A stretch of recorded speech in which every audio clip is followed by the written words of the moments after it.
Mwongeye kwirirwa nshuti, mbanje kubasuhuza nk'ibisanzwe mbifuriza amahoro n'imigisha. Uyu munsi ngiye kukubwira ibintu biranga urukundo rutanga icyizere. Umuntu wese uri mu rukundo aba yibaza niba urukundo rwe n'uwo bakundana ruzagera kure cyangwa se ruzatanga umusaruro mwiza, bakaba babana cyangwa se bakaba bashyingiranwa. Ibuka gukora subscribe. Kuko nari maze kubivuga, umuntu wese uri mu rukundo aba yibaza niba urukundo rwe n'uwo bakundana ruzagera kure cyangwa se ruzatanga umusaruro bakaba babana nk'umugore n'umugabo. Urukundo rutanga icyizere rero, cyangwa se urukundo rushobora gutanga umusaruro ku buryo abakundana bagera ku rwego rwo kuba bashyingiranwa bakabana ubuzima bwabo bwose, hari ibintu by'ingenzi biruranga. Icya mbere ni ukwita ku wo mukundana. Kwita ku wo mukundana akenshi ni ukumugira inama z'uko yakwitwara mu buzima ndetse ukamwigisha n'imico myiza. Akenshi uko umuntu ateye kwiza yumva n'uwo akunda yabimutoza. Nubona uwo mukundana hari icyo agerageza kuguhinduraho cyangwa se ukabona hari imico myiza agerageza kugutoza, uzamenye ko agufiteho gahunda ikomeye. Akenshi uzasanga nawe hari imico akurahuraho kugira ngo muse mu mico no mu myifatire. Uyu muntu aba yifuza ko wazamubera umugore cyangwa se ukamubera umugabo niba ari umukobwa, niyo mpamvu aba aharanira kugutoza imico ye myiza ndetse akakuvomaho n'imico yawe myiza kugira ngo muzabane musa ndetse muhuje n'imimerere, n'ubundi ngo ibisa birasabirana. Icya kabiri rero ni ukubahana hagati y'abakundana. Kubahana hagati y'abakundana rero biri ukwinshi, ngiye kuguha ingero ebyiri zibisobanura neza, ariko mbere y'uko ntanga ingero reka mbanze nkubwire ibi bikurikira. Umuntu ugukunda agufiteho gahunda nzima, uzabona agerageza gukora uko ashoboye kose ngo akurinde igisebo, kuko igisebo cyawe agifata nk'igisebo cye bwite.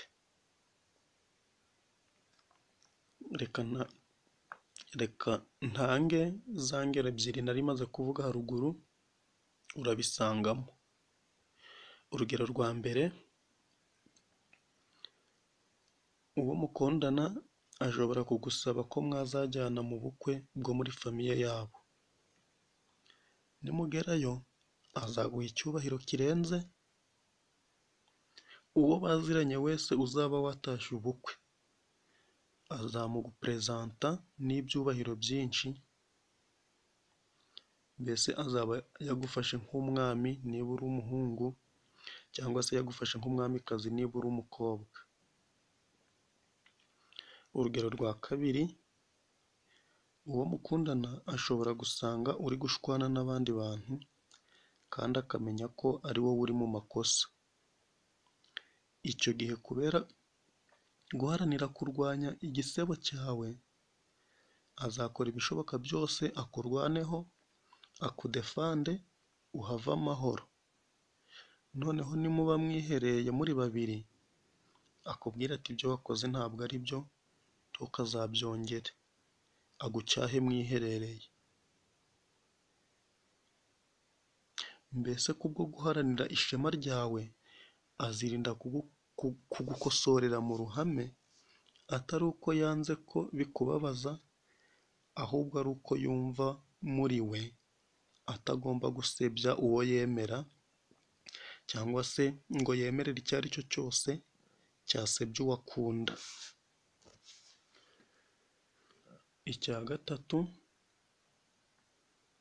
ni ukukwitangira, kwitangirana mu rukundo,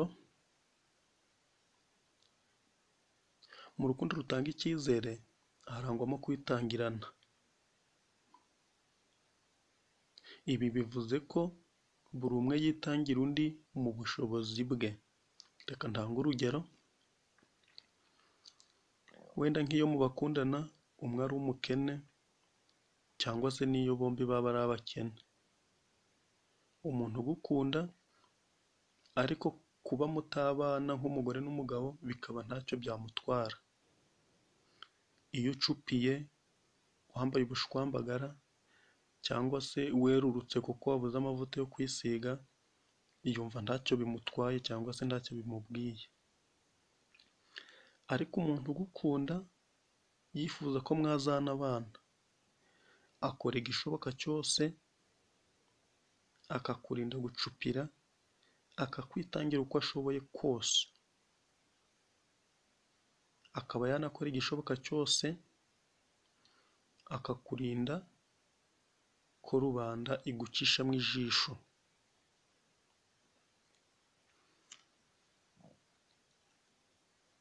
Ibi byose tumaze kubona rero, ntawabikorera undi yifuza kuzamuhomba cyangwa se kuzamutakaza. Niyo mpamvu nuramuka ubonye uwo mukundana abigukorera, uzamenye ko yifuza ko wazamubera umugabo niba uri umusore, cyangwa se ko wazamubera umugore niba uri umukobwa. Urukundo rurimo ibyo twabonye haruguru byose rutanga icyizere ku buryo abakundana babasha kubakana bakazabana akaramata. Reka dusubikire aha, tuzasubire ubutaha. Wibuke gukora subscribe, ukande no kukazogera kugira ngo ujye ubasha kubona ibyo dukoze byose. Murakoze.